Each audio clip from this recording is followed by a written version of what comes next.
राजद के पद प्रवक्ता हैं। कौन है मुकेश रोशन जी? अब बीजेपी के एजेंट हैं क्या कि वो तोड़ करके बीजेपी मिलाने का काम कर रहे हैं?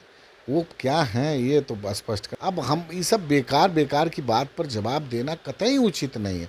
क्या भारतीय जनता पार्टी उनको एजेंट बनाई है क्या कि तोड़ के लाएंगे? अपना देखें कि नया वाला लिस्ट बना है, तेजस्वी जी बनाए हैं और लालू जी, उसमें इनका महुआ से नाम है कि नहीं दे।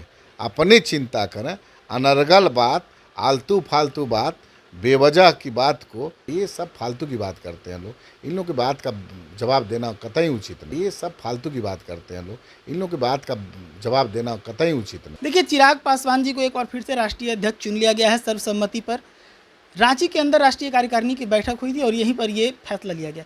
लेकिन अब राजद के तरफ से चिराग पासवान जी की पार्टी लोजपा रामविलास के ऊपर एक बड़ा दावा पेश किया गया है कि बीजेपी लोजपा को तोड़ लेगी। साफ तौर पर उन्होंने कहा है कि 3 सांसद केवल चिराग जी और उनके जीजाजी को छोड़ दिया जाए तो सभी लोजपा को छोड़कर बीजेपी में शामिल हो जाएंगे। इस मुद्दे पर बातचीत करने के लिए हमारे पास लोजपा रामविलास के प्रदेश अध्यक्ष राजू तिवारी जी हैं। बात करने के लिए इनसे जानेंगे कि किस प्रकार से जो दावेदारी राजद की तरफ से की जा रही है, कैसे देखते हैं इस चीज़ को। राजद के पद प्रवक्ता हैं। कौन है मुकेश रोशन जी? अब बीजेपी के एजेंट हैं क्या कि वो तोड़ करके बीजेपी मिलाने का काम कर रहे हैं? वो क्या हैं ये तो स्पष्ट करें। देखिए, अनर्गल बात, दूसरे के मुंह में अंगुली करने की बीमारी जो है, ये उनकी पार्टी की प्रवृत्ति है। अब हम ये सब बेकार बेकार की बात पर जवाब देना कतई उचित नहीं है। क्या भारतीय जनता पार्टी उनको एजेंट बनाई है क्या कि तोड़ के लाएंगे? तो हमारे तोड़ने के बाद तो आरजेडी के सभी विधायक और उसको तोड़ करके ले आके भाजपा मिला देंगे। अपना देखें कि नया वाला लिस्ट बना है, तेजस्वी जी बनाए हैं और लालू जी, उसमें इनका महुआ से नाम है कि नहीं दे। अपनी चिंता करें। अनर्गल बात, आलतू फालतू बात, बेवजह की बात को बोलना बचना चाहिए। ये उनके दल का मामला नहीं है। कौन टूट रहा है नहीं टूट रहा है, क्या वहाँ थे क्या है? ये आई विटनेस हैं। इन लोगों का काम है हवा में बात करने का। तो हवा में बात करने वाले अपना देखें महुआ से मिलेगा कि नहीं मिलेगा। अभी इन एमएलसी चुना हुआ था ना, तो उसमें इनका नाम आया था, विरोध किए हैं पार्टी का। और अभी नया लिस्ट बना है, उसमें नाम पहले देखे है कि नहीं है। अभी श्याम रजक जी बताए हैं ना कि नाम बन गया, कौन कौन कहाँ से लड़ेगा, पता नहीं इनका नाम है कि नहीं है। ये सब फालतू की बात करते हैं लोग। इन लोगों की बात का जवाब देना कतई उचित नहीं है। 2 और बड़े दावे। एक दावा किए हैं कि अशोक चौधरी जी जब दिल्ली गए तो संभावी के लिए अपना सीट सुरक्षित करने के लिए गए थे, और दूसरा दावा ये कर रहे हैं कि इस बात की जानकारी चिराग जी को भी है, इसी के चलते बिहार में न करके रांची में किए हैं कार्यकारिणी की बैठक। अब वो लोग यही ना बोल रहे हैं कि बेकार बेकार बात। अशोक चौधरी जी कभी नहीं गए हैं आज तक, लग रहा है कभी दिल्ली। दिल्ली तो पहली बार जा रहे हैं। फालतू फालतू के बात क्या हम कहें आप लोग से। ये आप लोग ऐसे ऐसे मुद्दा को हाईलाइट भी करते हैं, ये भी दुर्भाग्य का विषय है। अशोक चौधरी तो कभी दिल्ली नहीं गए थे। अशोक चौधरी जी लग रहा पहली बार दिल्ली गए हैं कि अपने बेटी को सेट करने के लिए। अरे ये सब फालतू की बात है, इस बात का जवाब देना नहीं है। देखिए, ये क्या है ना कि ये सब बात का जवाब अगर हम लोग देने लगेंगे तो ये क्या मतलब बनता है? नहीं, ये सब बात बेतुकी बात है। कोई बात का जवाब देना कतई उचित नहीं है। इससे चलते चलते एक और सवाल। स्वागत भी कर रहे हैं, बोल रहे हैं कि बिहार के भविष्य के लिए चिराग और तेजस्वी की जोड़ी ज़बरदस्त होगी। अब इसी से अंदाज लगा ले रहे हैं। झगड़ा लगाने में चुगली का काम इसमें कर रहे हैं। वो इसमें चुगलखोरी का काम कर रहे हैं। एक तरह से मेरे दल को तोड़ रहे हैं और उसके बाद आस देख रहे हैं कि चिराग जी आएंगे तो दोनों लोगों की जोड़ी रहेगी। असल में अपना वजूद तो है नहीं।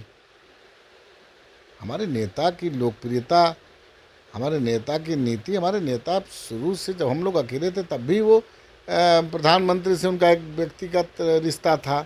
उनके क्रियाकलाप से हमारे नेता हमेशा उस पर प्रभावित रहते थे। तो ये सब बात का जवाब देना उचित नहीं है। जैसे आप बोले कि राष्ट्रीय कार्यकारिणी की बैठक हम रांची में क्यों किए? भाई, यहाँ हमारा एनडीए गठबंधन है। हमारा रांची में, इसके पहले हम गुजरात में किए हैं राष्ट्रीय कार्यकारिणी बैठक। जब हमारे संस्थापक प्रधानमंत्री रामविलास जी जिंदा थे तब हम गुजरात में किए, हम राजस्थान में किए, हम दिल्ली में किए, हम उत्तर प्रदेश में बनारस में किए, हम यहाँ के। तो इसका मतलब क्या है? हमारा दल पूरे भारत में है। हमारे दल के सब जगह संगठन है। हमारे दल के वहाँ थे, वहाँ हुआ, चूँकि वहाँ चुनाव है। स्वाभाविक रूप से हमारे चुनाव वहाँ लड़े हैं हम लोग। पिछली बार भी हम लोग लड़े थे और निश्चित रूप से दल है तो मेरा अधिकार है।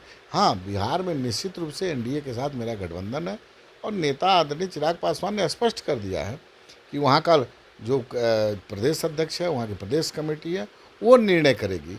और इस पे अभी चुनाव में आचार संहिता लगेगी, तब देखा जाएगा अकेले लड़ेंगे कि गठबंधन में लड़ेंगे। ये तो हमारा व्यक्तिगत अधिकार है ना, हम बात करके बताएंगे। अच्छा, हमारा एक बड़ा सा दर्शक वर्ग जो है वो झारखंड का है।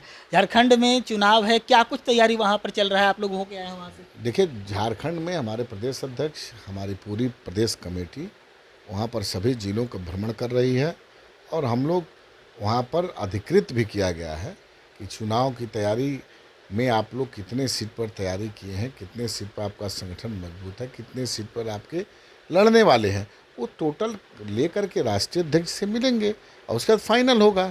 ये तो प्रक्रिया है दल की। और झारखंड में हमारे नेता की पॉपुलैरिटी है, हमारे संस्थापक के चाहने वाले लोग हैं। निश्चित रूप से वहाँ हमारा भविष्य है, हमारे नेता का भविष्य, हमारे पार्टी का भविष्य है। चलिए, तो हमारे साथ इस वक्त लोजपा रामविलास के प्रदेश अध्यक्ष राजू तिवारी जी थे। इनसे बातचीत कर रहे थे कई सारे मुद्दों पर। एक राजद का जो दावा था कि लोजपा के अंदर बीजेपी टूट डाल रही है, तो वहीं दूसरा इनका जो तैयारी है झारखंड के अंदर, इससे भी हमने बातचीत किया। क्या कुछ कहा इन्होंने, आपने साफ तौर पर सुना। अपनी राय कमेंट सेक्शन में रखी और जुड़े रहिए देश न्यूज़ के साथ। धन्यवाद।